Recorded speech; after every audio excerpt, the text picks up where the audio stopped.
अब पंडितन पे भजन हो रहा हो। जब जरासंध ने चढ़ाई कर दी, बलदेव बोले कन्हैया भाग चलो। कन्हैया बोले कोई क्या कहेगा कि अपन रण में पीठ दिखाकर भागे। अरे बोले ये बात की चिंता नहीं करो, संसार के लोग तो कुछ ना कुछ कहते ही रहते हैं। संसार के लोग तो कुछ ना कुछ कहते ही रहते हैं। 5 मिनट 10 मिनट संसार के लोगों को तो कहना ही है, कुछ ना कुछ कहेंगे। अरे हमसे माखन चोर तो कहते ही हैं, माखन चोर तो हमसे कहते हैं, बस ज्यादा से ज्यादा रन चोर कह देंगे और क्या करेंगे। अरे भाग चलो भैया। और वहीं से परवर्षण पर्वत पर चढ़ गए। जरासंध ने ईंधन बटोर के आग लगा दी और वहीं से द्वारका विश्वकर्मा को आज्ञा देकर द्वारका का निर्माण रात ही रात में करवा दिया। इति सन्मत्र भगवान दुर्गम द्वादशी योजनम अंतः समुद्रे नगरम कृतसान बुदत चीकुरम। जब द्वारका में वास हो गया तो द्वारका में बलदाऊ का विवाह हुआ। और बलदाऊ का जब विवाह हुआ रेवती के साथ, अब तो बलदाऊ का विवाह हो गया। द्वारका में बड़ा आनंद आ रहा है। द्वारका में बड़ा आनंद हो रहा है क्यों? बलदाऊ का विवाह हो गया ना। अब जब बलदाऊ का विवाह हो गया तो कन्हैया ने सोचा अब हमारा ही तो नंबर है, हमारा भी होना चाहिए। और वही हुआ। राजसीद भीष्म को नाम विदर्भाति पतिल महान तस्य पंचा भवन पुत्रा कन्या जबरा। कुंडनपुर में राजा भीष्मक हैं। भीष्मक के 5 बेटे हैं, बड़े का नाम रुक्मी है। इनके बेटी नहीं थी। एक बार समुद्र के किनारे कमल के पुष्प पर इन्हें एक बेटी मिल गई। उसको लाए घर पर, पढ़ा लिखा के विदुषी बनाया और मन में विचार कर लिया कि इस लड़की का विवाह हम कन्हैया से साथ करेंगे। हाँ, मन में विचार कर लिया। लेकिन घर में कभी कभी जब बड़ा लड़का होता है ना तो पिताजी की कभी कभी बात नहीं मानता। रुक्मी ने कहा पिताजी परसों स्वयंवर होगा और हमने शिषपाल को वचन दे दिया है, तुम जाकर रुक्मणी से कह दो कि शिषपाल के गले में माला डाल दे, मैंने वचन दे दिया है। राजा तो कहीं आएंगे। और जब रुक्मणी ने अपने लिए शिषपाल सुना तो रुक्मणी को बड़ा क्रोध आया। रुक्मणी रोने लगी, अपनी भाभी से बोली भाभी हमने तो कन्हैया को पति के रूप में स्वीकार किया है और भैया ने हमारी शादी शिषपाल से कर दी। अगर शिषपाल मुझे भरने आएगा तो मैं अपनी जीवन लीला समाप्त कर दूंगा। भाभी बोली चिंता मत करो, एक पत्र लिख दो और किसी ब्राह्मण के द्वारा द्वारकाधीश को पहुंचा दो, द्वारकानाथ को पहुंचा दो, वो भी आ जाएंगे और तुम सबके सामने उन्हें माला डाल देना। रुक्मणी ने पत्र लिखा, एक ब्राह्मण के द्वारा कन्हैया को पहुंचाया। और कन्हैया जब आए वहां रुक्मी ने बड़ी व्यवस्था की है रुक्मणी की। 10,000 सैनिक लगे हैं, लेकिन 10,000 सैनिकों के बीच कन्हैया आ रहे हैं और 10,000 सैनिक सब कन्हैया की सुंदरता ही देख रहे हैं। कोई पीतांबर, कोई घोड़ा, कोई रथ। क्यों? कि रुक्मणी कात्यायनी मैया का पूजन करने गई। आज सुखदेव जी महाराज कहते हैं कि परीक्षित, रुक्मणी की आंखों के सामने कात्यायनी मैया की मूर्ति है, लेकिन कात्यायनी मैया की मूर्ति में भी अगर दर्शन हो रहा है तो द्वारकाधीश का दर्शन हो रहा है। द्वारकाधीश का दर्शन हो रहा है। अब जब द्वारकाधीश का दर्शन हो रहा है रुक्मणी को, यहाँ कन्हैया पहुंच गए। रुक्मणी ने वहां जाके माला पहना दी और जब कन्हैया रथ में बिठाकर चलने लगे तो रुक्मी ने कन्हैया का पीछा किया।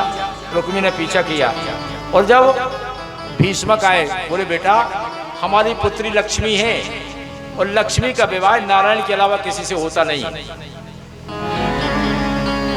इसलिए अपनी भावना को त्यागो और हमें यह कन्यादान करने दो।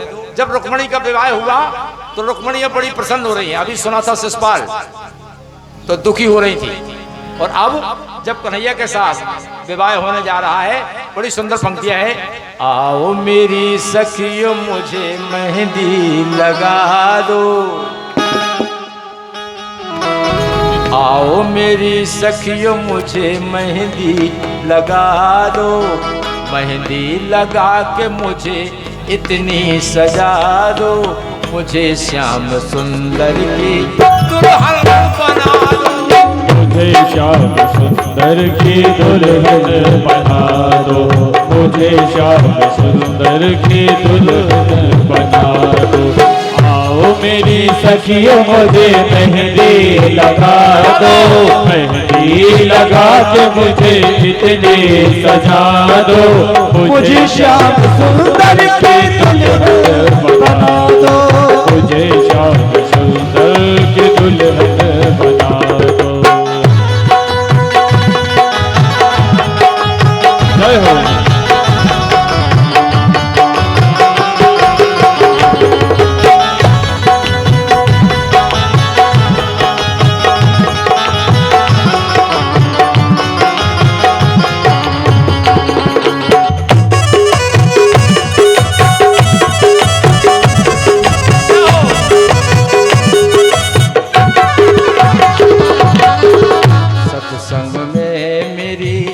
बात चलाई, सत्संग में मेरी बात चलाई, सतगुरु ने मेरी कीनी सगाई, सतगुरु ने मेरी कीनी सगाई। आज उनको बुला के हाथ लेवा तो करा दो, उनको बुला के हाथ लेवा तो करा दो,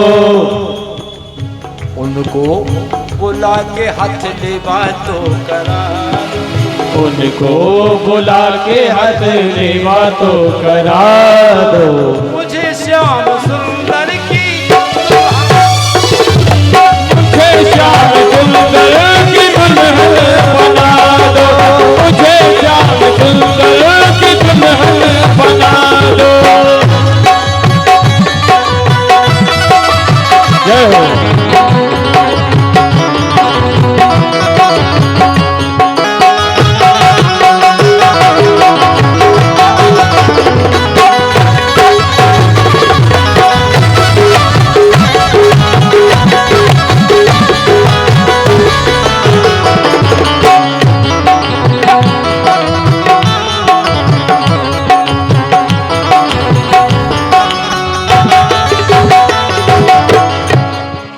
ऐसी पहनो चूड़ी जो कबहो न टूटे, ऐसी पहनो चूड़ी जो कबहो न टूटे, ऐसा बरू दूल्हा जो कबहो न छूटे, ऐसा बरू दूल्हा जो कबहो न टूटे।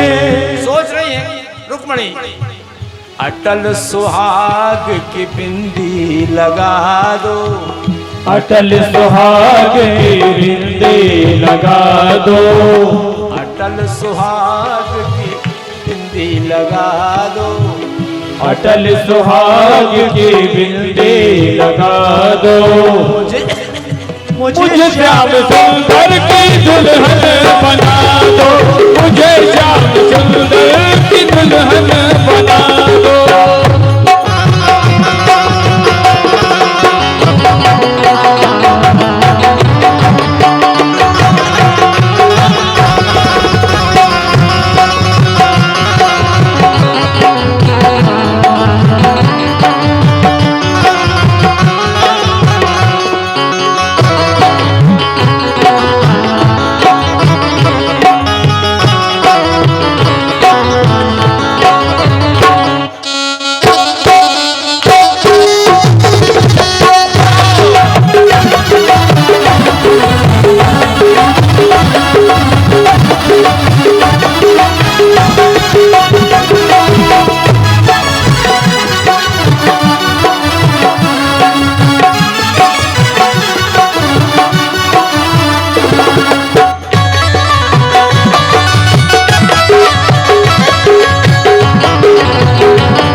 ऐसी ओढ़ो चूनर जो रंग नाही छूटे, ऐसी ओढ़ चूनर जो रंग नाही छूटे, प्रेम का धागा जो कबहो न टूटे, प्रेम का धागा जो कबहो न टूटे। आज मेरी मोतियों से मांग तो भरा दो, आज मेरी मोतियों से मांग तो भरा दो, मुझे श्याम सुंदर की दुल्हन बना दो, मुझे श्याम सुंदर की दुल्हन बना दो, मुझे श्याम सुंदर की दुल्हन बना दो। आओ मेरी सखियों मुझे मेहंदी लगा दो, आओ मेरी सखियों मुझे मेहंदी लगा दो, मेहंदी लगा दो मुझे इतनी सजा दो, मेहंदी लगा के मुझे इतनी सजा। मुझे श्याम सुंदर की दुल्हन बना दो, मुझे श्याम सुंदर की दुल्हन बना दो, मुझे श्याम सुंदर की दुल्हन बना दो, मुझे श्याम सुंदर की दुल्हन बना दो, मुझे श्याम सुंदर की दुल्हन बना दो, मुझे श्याम सुंदर की दुल्हन बना दो, मुझे श्याम सुंदर की दुल्हन बना दो, मुझे श्याम सुंदर की दुल्हन बना दो। इस तरह कन्हैया का पहला विवाह हुआ रुक्मणी से, दूसरा हुआ जामवंती से, तीसरा हुआ सत्यभामा से, चौथा विवाह हुआ कालिंदी से, पांचवा विवाह हुआ मित्रवृंदा से, छठवां विवाह हुआ नग्नजिति से, सातवां विवाह हुआ भद्रा से और आठवां विवाह हुआ लक्ष्मणा से। 8 पत्नियां हैं कन्हैया की। एक भौमासुर नाम का राक्षस था जिसने 16,100 कन्याओं को कैद में बंद कर लिया था, हरण करके लाता था और समुद्र के बीच में महल में कैद किए था 16,100 कन्या। जब 20,000 हो जाएंगे तो एक साथ विवाह करूंगा। कन्हैया को जब पता चला, कन्हैया ने उनको कैद से मुक्त किया। कन्हैया तो संसार को कैद से छुटाने के लिए आए, इसीलिए तो कैदी के हम जन्मे हैं कि संसार में जितने कैदी हैं सबको मुक्त कराने के लिए कन्हैया आए। 16,100 कन्याओं को बंद कर लिया, उन्हें मुक्त किया। अब लोग बाग कन्हैया के चरणों पर गिर पड़े, कन्हैया इन लड़कियों के लिए आप अपने चरणों का आश्रय दो, क्योंकि अभी अगर लौट कर घर भी जाएंगी तो इनके माता पिता स्वीकार नहीं करेंगे, क्योंकि यह हरण करके लाया है। और कन्हैया हम चाहते हैं कि किसी गलत रास्ते पर ना चली जाएं, इसलिए अपने चरणों का आश्रय दो। तो 16,100 कन्याएं जो थीं उनके साथ विवाह किया। इस तरह कन्हैया की रानी पटरानियां हुई 16,108। वृंदावन बिहारी लाल की जय हो। और आइए, अब समय हो रहा है, मैं अपनी वाणी को विराम दे रहा हूं। एक सुंदर सा भजन